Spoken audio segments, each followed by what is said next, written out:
Before we get into today's edition of Just the Truth, let me tell you about the latest special from Michael and Dale at MyPillow. The standard MyPillow, normally $49.98 for a limited time only, just $14.88 with promo code Joey. Go to MyPillow.com, click on the radio listener specials, and see all the specials. There's a limited quantity of just 10 at this special price. That's $14.88 with promo code Joey. Thanks for joining me in the PhD Weight Loss Studio. To lose weight for the last time, visit myphdweightloss.com. Welcome in day 2 of my sinus infection or cold or whatever this is. So, again, I apologize for the way I sound. A lot to cover, though. Secretary of Agriculture, Brook Rollins, we had her on the show last week. If you missed it, go back and listen to the podcast. Joey Hudson, Just the Truth. She announced yesterday that she is taking steps to ensure that illegal immigrants in the United States are not eligible for food stamp benefits. You would think that would not have to be said, but she said it and is making it clear. A report from Capitol Hill says some House Republicans are getting increasingly frustrated with Elon Musk handling of his role with the federal government. I have the latest from a closed-door congressional meeting yesterday. Meanwhile, White House Press Secretary Caroline Leavitt says that more than 1 million federal workers responded to Musk's directive to respond to an email explaining what they accomplished last week. Musk is doubling down.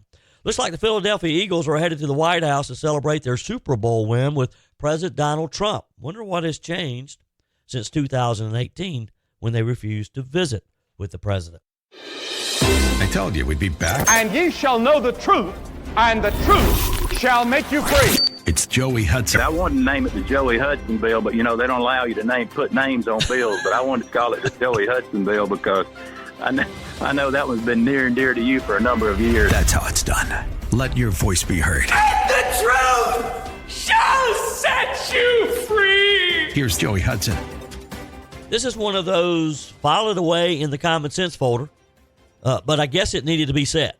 President Trump's Department of Agriculture, under the leadership of Secretary Brook Rollins, announced a directive aimed at enforcing existing laws that prohibit illegal immigrants from accessing federal benefits, specifically the Supplemental Nutrition Assistance Program, commonly known as food stamps. Secretary Rollins stated unequivocally, the days in which taxpayer dollars are used to subsidize illegal immigration are over.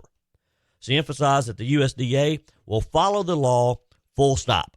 And this lady is no nonsense. Again, if you missed my conversation with her last week, go back and listen on Just the Truth. Just search for Joey Hudson, Just the Truth, wherever you listen to podcasts or on the Odyssey app. Now, let's pause and consider the significance of this move. For too long, we have witnessed a flagrant disregard for our nation's laws, with resources meant for American citizens being diverted to those who have entered our country illegally. We've watched this escalate in the last 4 years under Joe Biden and Kamala Harris. This isn't just a matter of legal semantics. It's about fairness. It's about justice and the proper allocation of our hard-earned tax dollars. I don't know about you, but I hate it when I see my tax dollars just being wasted for benefits for people who don't even qualify for them. The Personal Responsibility and Work Opportunity Reconciliation Act of 1996. I don't know who names these things, but anyway, that's what it is. It's very clear in its intent, though. Federal public benefits are reserved for U.S. citizens and legal residents, period. Yet, previous administrations, like Joe Biden, turned a blind eye, allowing loopholes and lax enforcement to undermine the law's original purpose. This negligence, and it is negligence, not only strained our welfare systems, but also acted as a magnet, encouraging further illegal immigration. How you can't see this, I don't understand.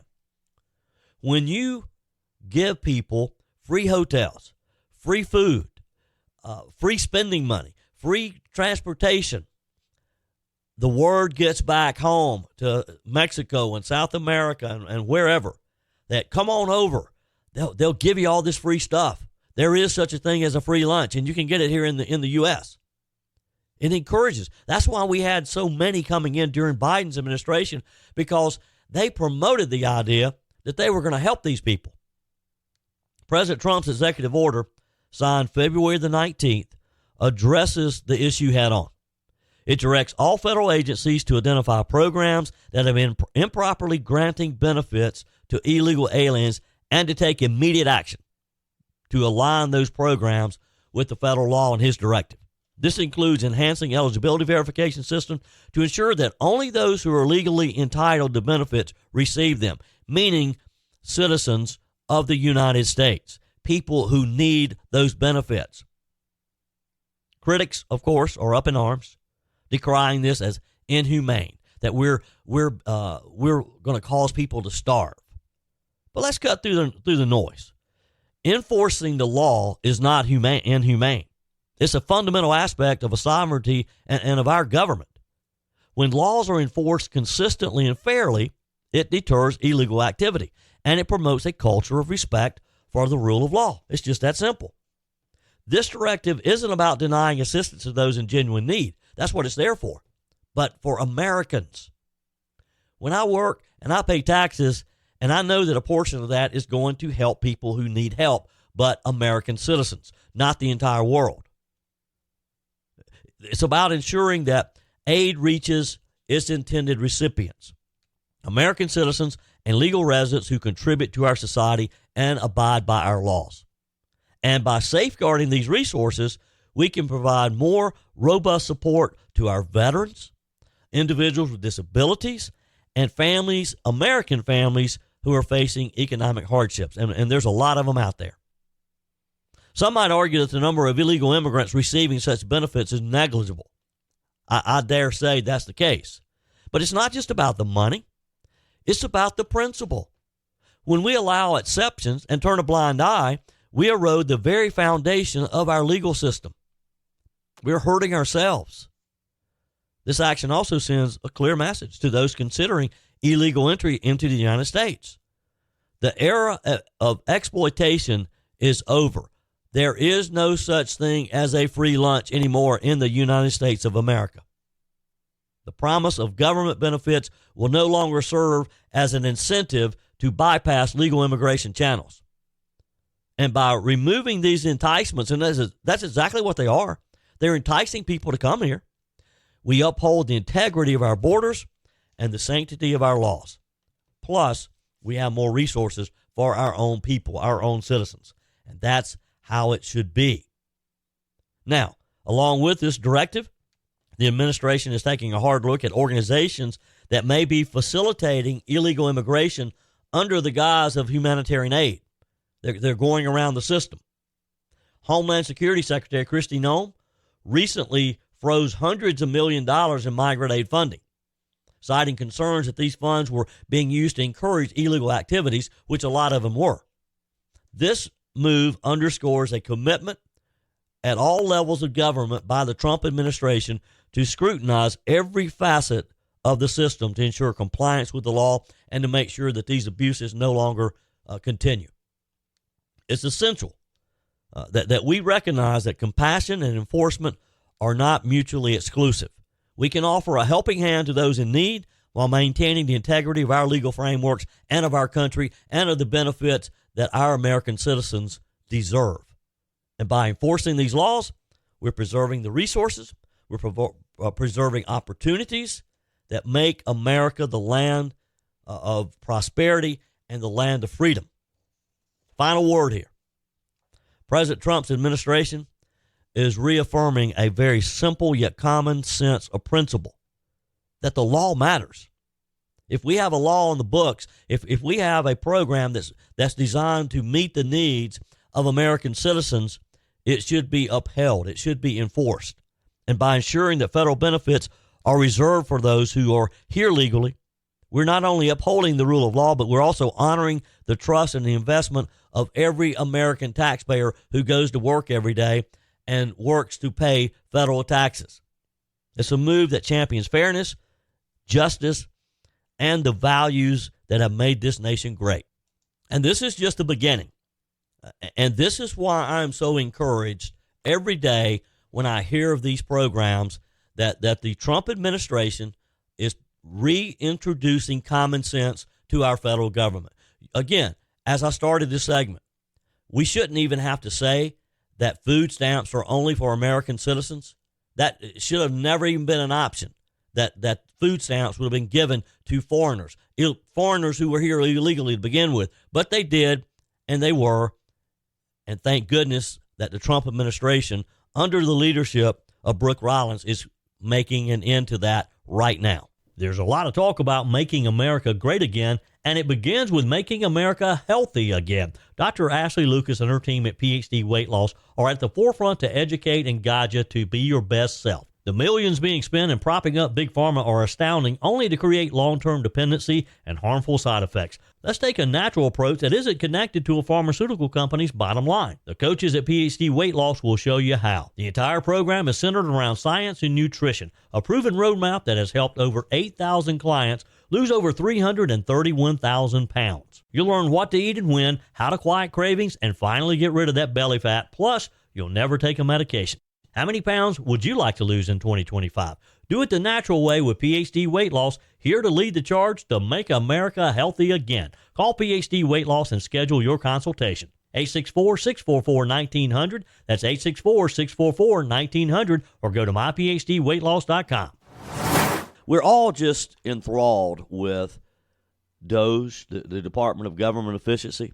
It's like it has dominated the headlines since Elon Musk took over this agency, or created this agency, I guess I should say, in an attempt to get federal spending under control, to try to eliminate deficit spending, and at some point, maybe even balance the budget, and then start paying down our debt. Well, DOGE launched an agency efficiency leaderboard early this morning, which shows which government agencies have saved the most in canceled contracts and other cost-cutting measures. Elon Musk's brainchild, DOGE, says that it has saved an estimated $65 billion in just over a month. The savings comes from a combination of fraud detection, contract and lease cancellations, contract lease renegotiations, asset sales, grant cancellations, workforce reductions, and the list goes on and on. Regulatory savings. DOGE said on its website, "We're working to upload all of this data in a digestible and fully transparent manner with clear assumptions consistent with applicable rules and regulations." This is the kind of stuff that we want to see. This is the kind of stuff that the American people deserve to be able to see. We should be able to go to a website and see where our money's going. We should be able to go online and see where some of these programs have been canceled, where some of these contracts have been canceled. DOGE listed contracts that have been posted publicly by the Federal Procurement Data System, or FPDS as it's known. But DOGE's emphasis is that the FPDS posting of final termination notices can have up to a 1-month lag. They want this in real time.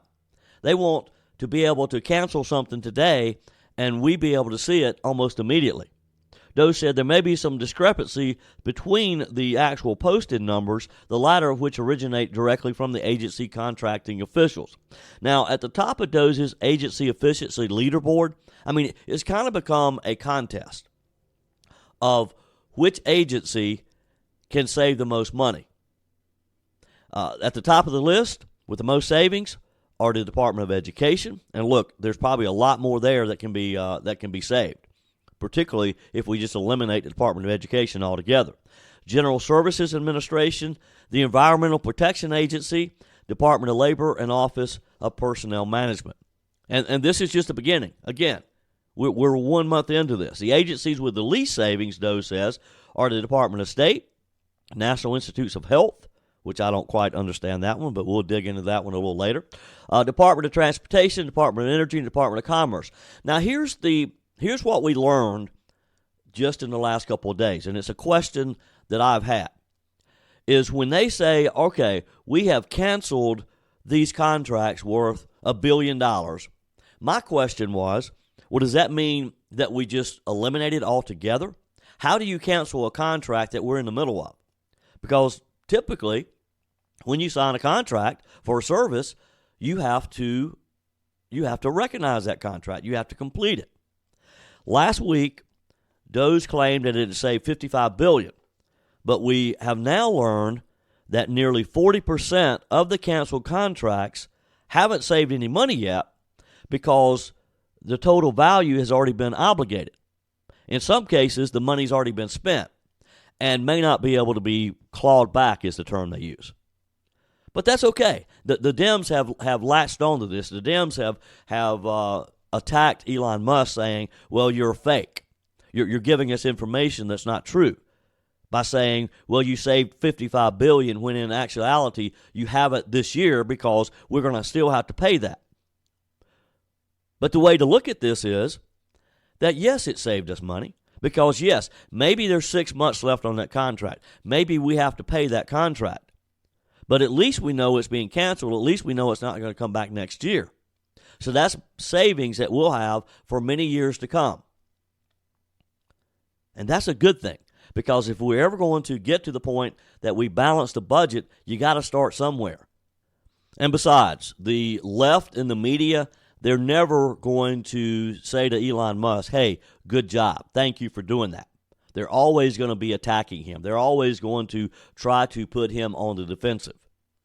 Speaking of the press and Elon Musk and Donald Trump, the battle between Trump and the fake news industrial complex continues. The Associated Press, the so-called objective wire service that's been carrying water for the left for decades, just lost round one in their desperate legal battle to force their way back into the president's press events. So here's the story, in case you missed it. The AP gets booted from Trump's events because they refuse to acknowledge the official name change of the Gulf of Mexico to the Gulf of America. Now, I know some of you are saying, all right, Joey, does it really matter what it's called? Well, let me tell you, it does. This isn't about geography. This isn't about names. This is about the press refusing, just flat out refusing, which the AP did, to accept the authority of a duly elected president when he makes a decision. This is about the AP challenging Donald Trump. This is about them thinking they can run the country, not the man the American people, you and me, actually voted for. And when Trump says, fine, if you can't even acknowledge the name change, you're not going to get special access, well, that's his right.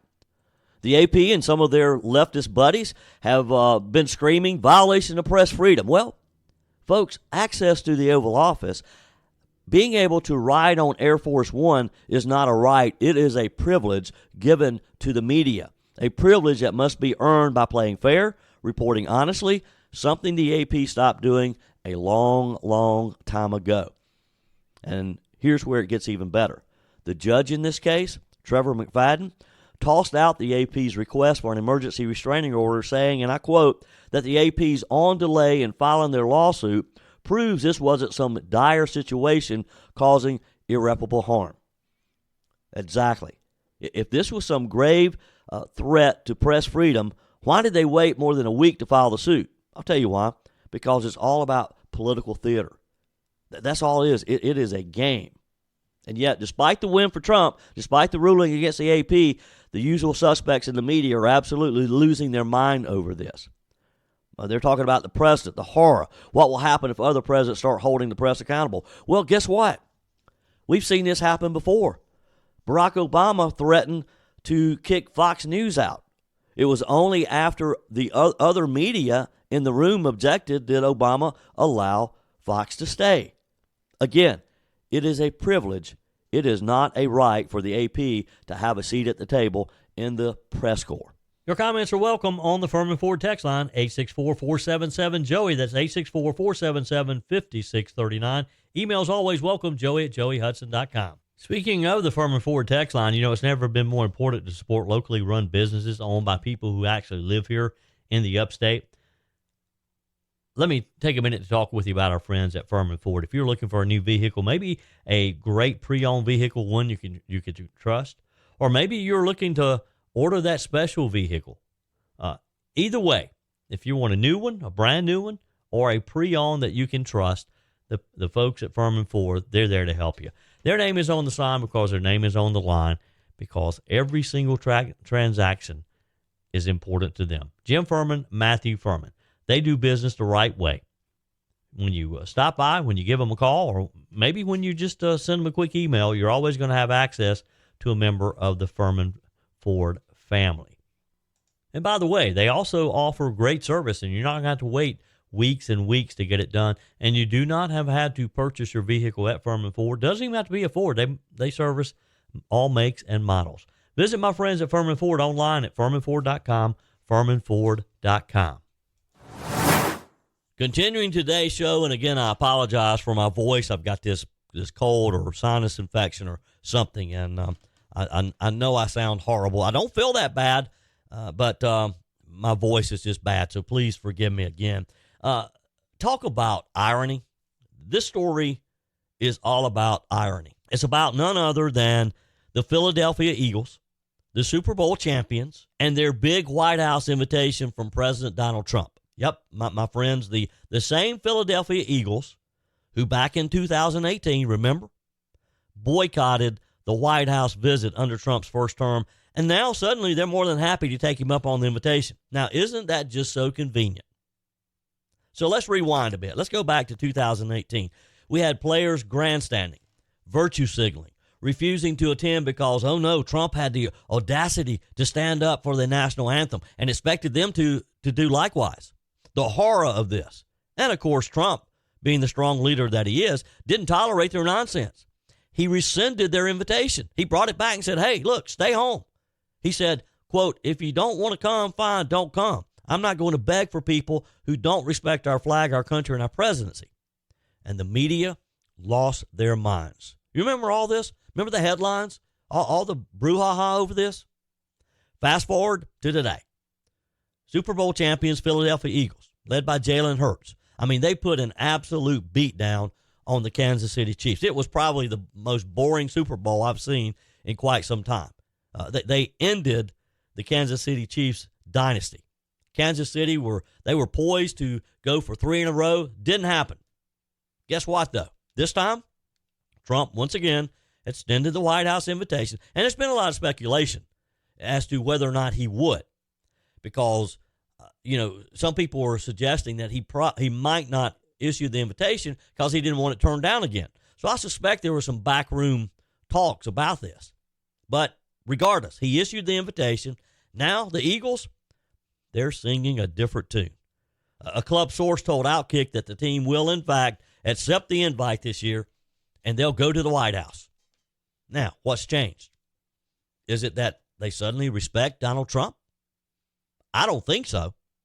It's that Trump is back in power, and they know that boycotting him again won't get them the same media brownie points that it did back in 2018 because we live in a different day.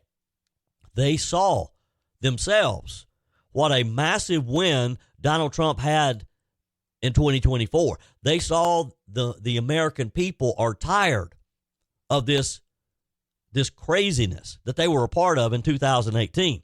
They know that the American people are sick and tired of the politicization of everything, including sports and especially sports. Americans just want to sit down and watch a good football game.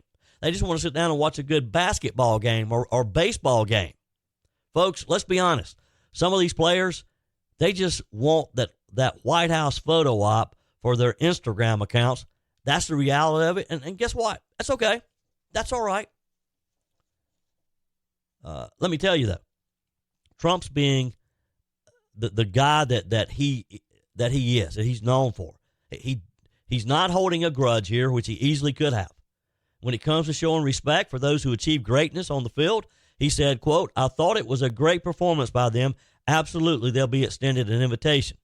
And he's proving once again that he's bigger than the petty nonsense of the past.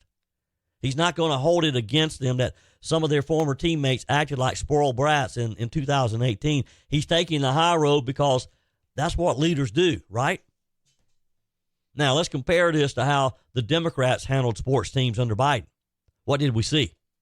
The pandering, the virtue signaling, the media fawning over teams that made political statements but ignoring those that didn't. University of Georgia Bulldogs, who won back-to-back national championships, initially ignored the Biden White House. They had to practically beg for an invitation. And when they finally got one, they turned it down, which was okay with me. And let's not forget how the NBA handled Trump's first presidency. The Toronto Raptors skipped the visit. The Lakers skipped the visit. The Bucks, they had no problem running through the White House once Biden got in there. Because, folks, That's what this has been all about. It's not about honoring the office or respecting the country. It's about playing politics. And the moment these teams saw that the political winds had changed, they suddenly became a lot more willing to accept that White House invitation from Donald Trump. But something else here. Trump's America is not fooled by this nonsense. We're a lot smarter than that. We see right through it. The Philadelphia Eagles want to go to the White House now because they know that Trump is in charge, and they don't want to be on the wrong side of history. They know the political climate has shifted. They know that the American people, real Americans like you and me, are done with woke sports, done with the anthem protests, done with the media's nonsense, and done with the politicization of everything, and especially sports again. So let's be clear. Trump could have easily played the grudge card here. He could have said, hey, you know what? Just don't come. Just stay home like you did in 2018. But that's not who he is. He extended the olive branch. He welcomes them with open arms because that's the right thing to do. And that, my friends, is why he's winning. And that's how we bridge the gap here. So, to the Philadelphia Eagles, enjoy your White House visit. Just remember that you're going because the very same man that you disrespected 7 years ago, maybe, just maybe, you're learning something here. Maybe you'll see what true leadership looks like up close and in person. Maybe the next time you'll think twice before making the greatest country on earth and its duly elected leader the enemy, because we're in this together. We're all Americans wanting our country to be the best that it can possibly be. Okay, enough on sports. One quick update as we are seeing a major shift right in front of our eyes as far as the situation potentially between Ukraine and Russia. President Trump, according to reports, has secured a minerals rights deal with Ukraine, giving the U.S. access to critical natural resources like titanium, iron, and uranium in exchange for strategic support to the war-torn country. This is a win for America, and it tells us exactly Trump's vision. Deals that benefit America first. No endless handout. We're not going to continue sending billions of dollars to Ukraine for no reason and to not expect anything in return. A clear plan for U.S. involvement in Ukraine, one that actually serves our interests as well as serving theirs. And yet the establishment on both sides is panicking because Trump is rewriting the rules that they've relied on for decades here. So here's what we know. Trump has pushed for this minerals agreement since day one of his administration. Unlike Biden, who just threw billions of dollars into Ukraine with zero return, did not even ask. Trump's demanding that America get something in return, something tangible, something valuable. These rare earth minerals are critical for defense technology, for energy production, advanced manufacturing. In short, they're essential to America's national security and economic independence. And who controls these resources right now? China. Who's going to get control of them? We are, with a partnership with Ukraine. China has had a near monopoly on the global supply of rare earth minerals for years. And instead of doing something about it, the Biden administration sat back and let our supply chains get hijacked by the CCP. But now, Trump's flipping the script. Not only is he making sure that we get access to Ukrainian minerals, but he's putting China on notice they no longer get to dictate the terms. So let's talk about Zelensky, the so-called Churchill of our times, as our media likes to call him. Zelensky has had no choice but to agree to Trump's terms. He acted like he was going to defy them early on, but he knew that he was negotiating from a point of weakness, not strength, whereas Trump was negotiating with strength. And that tells us everything we need to know. Just like last week, Trump mocked Zelensky, calling him a modestly successful comedian who's keeping the gravy train going. He made it clear that Ukraine's days of endless U.S. funding with no accountability are over. And guess what? Zelensky blinked. Zelensky caved. Now he's flying to Washington, D.C. Looks like he'll be here on Friday to meet with Trump and finalize the deal. Trump's making Zelensky work for our support as he should. This is a complete opposite of what we saw under Joe Biden, who treated Ukraine like his personal pet project, throwing billions in taxpayers' money just overnight, and no oversight whatsoever. Didn't even ask them. So here's where it's going to get interesting. Russia's President Putin just made an announcement that he's open to U.S.-Russia minerals deals as well. Putin sees the writing on the wall. He knows Trump isn't playing games, and suddenly he's offering to let America mine Russian resources as well. We could end up winning on all fronts. This tells us one thing, that Trump's strategy is working. People were all up in arms just last week saying that he's about to get us into war. Now it looks like we're going to get mineral rights.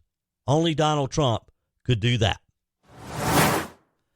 Every day we hear of a new common sense outlook in the Trump administration. I mean, we talked about it earlier in today's show with Secretary of Agriculture Brook Rollins saying no more food stamps for illegal aliens. We're seeing this in every aspect. Is common sense finally making a comeback? We got another great example.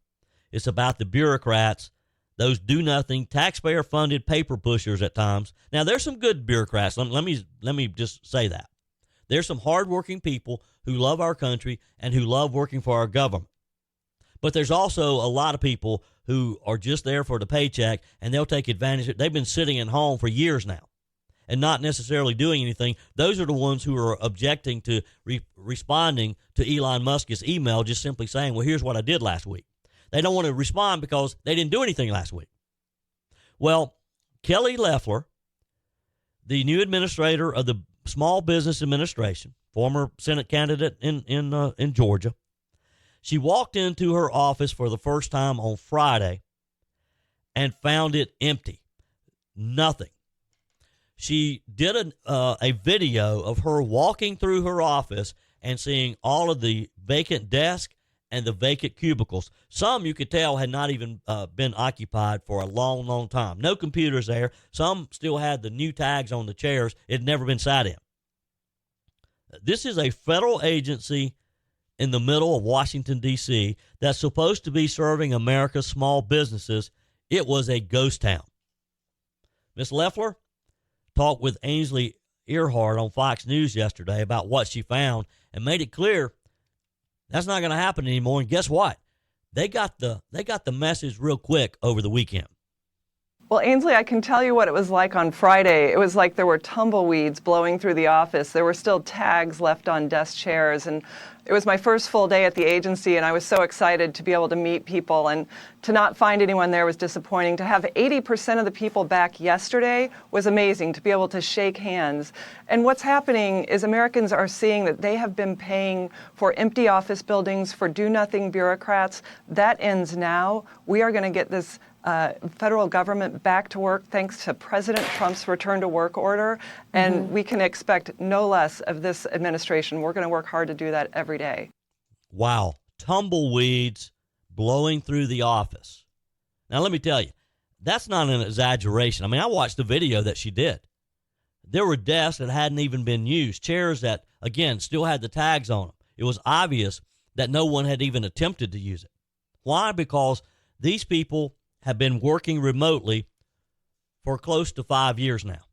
And guess what? Many of them haven't even pretended to work. They have more or less been on welfare themselves because they've been collecting a government check at our expense, and they haven't been doing anything. Well, Ms. Loeffler made it clear that stops now because thanks to the Trump administration and his return to work order, these bureaucrats are finally being dragged, kicking and screaming, I might say, back into the office where they belong. They're back in the office doing what they're paid to do. And guess what happened when Ms. Loeffler laid down the law? As she said, suddenly it went from being a ghost town on Friday to 80% of the staff miraculously reappearing in the office on Monday. Imagine that. When someone with a backbone shows up, the, quote, remote workers suddenly remember where their desks are. Suddenly remember how to get back to the office. Here's the big thing. While Loeffler was exposing the absolute fraud of our bloated government workforce, Elon Musk and Doge were taking things one step further with this simple, basic request to every federal employee that has just really gotten people upset and on guard. Tell us what you did last week. Just real simple, 5 bullet points is all it takes. That's it, 5 bullet points to justify your salary. What happened? A total meltdown. The bureaucrats lost their mind. Elon Musk is digging in. Musk even had to warn them that failing to respond would be considered a resignation. And you know what? He's right. And guess what? President Donald Trump, he's backing him up 100%. So what they're doing is they're trying to find out who's working for the government. Are we paying other people that aren't working? And, where's all that? Where's the money going? There was a lot of genius in sending it. We're trying to find out if people are working. And so we're sending a letter to people. Please tell us what you did last week. If people don't respond, it's very possible that there is no such person or they're not working. Guess what? I'm going to take option B and go out on a limb here and suggest that maybe they just haven't been working. Musk has even had to warn the participants again. He reminded them yesterday that failing to respond would be considered a resignation. Now, even some Republican members of Congress are up in arms about this. But you know what? Musk is right. In the real world, where you and I live and work, if your boss asks you to account for what you did at work, you better have an answer. You don't get to sit at home collecting a paycheck for nothing. But somehow in the world of federal bureaucracy, accountability is considered offensive. They're insulted that someone would question whether or not they're doing their job. Musk is not backing down. I don't care who's complaining about it. I don't care who sues the Trump administration. And, of course, we have a lot of the usual suspects here crying foul. The Department of Defense, the FBI, and other agencies have told their employees to ignore the request, which is surprising to me that you'd have these Trump cabinet members saying this. These are the same people who demand our tax dollars but can't even be bothered to write 5 sentences about what they're actually doing. Now, the good news is, according to White House press secretary, over 1 million people did respond. Over 1 million did write that email and did explain, well, here's what I did last week. And guess what? It must not have been too painful. They were able to do this. Folks, this type of accountability is exactly why Donald Trump won. This is why we elected him. This is why people like Kelly Loeffler and Elon Musk are so important right now. We're dealing with an entire class of people who believe they're entitled to your money and to my money while doing nothing in return. These government offices have become welfare programs for overpaid bureaucrats, and it's about time someone called them out on it. You agree? Let's talk about the opposition, who's furious here. They're saying this is an attack on the dignity of government workers. Lisa Murkowski, who, by the way, might as well be a Democrat at this point, is out there defending the swamp, saying federal employees, quote, deserve to be treated with dignity and respect. Well, I tell you, federal employees need to do their job. Federal employees need to treat me and you, the taxpayers, with dignity and respect, and let us know that they're earning the money that we're paying them. Senator Murkowski, let me ask you something. Where's the dignity and respect for the American taxpayers who are forced to fund these no-show jobs? Where's the dignity and respect for the small business owners who don't have the luxury of sitting at home collecting a paycheck for nothing? The small business owners who these people are supposed to be helping. That's why I forget this is the same government workforce that spent the last 4 years under Joe Biden weaponizing itself against conservatives. These are the people who over-regulate small businesses, who go after political opponents, who abuse their power, and now when it's time to actually do their jobs, they act like they're being victimized.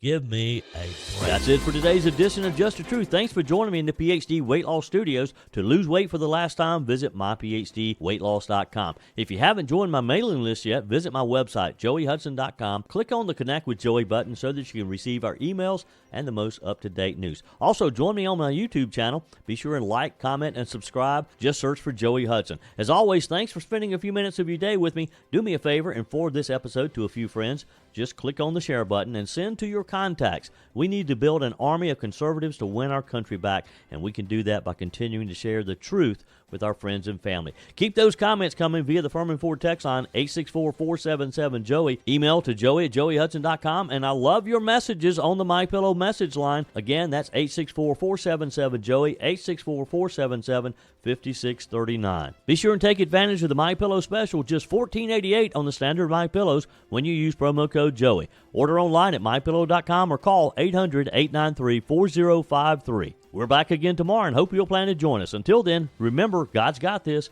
He's still in control.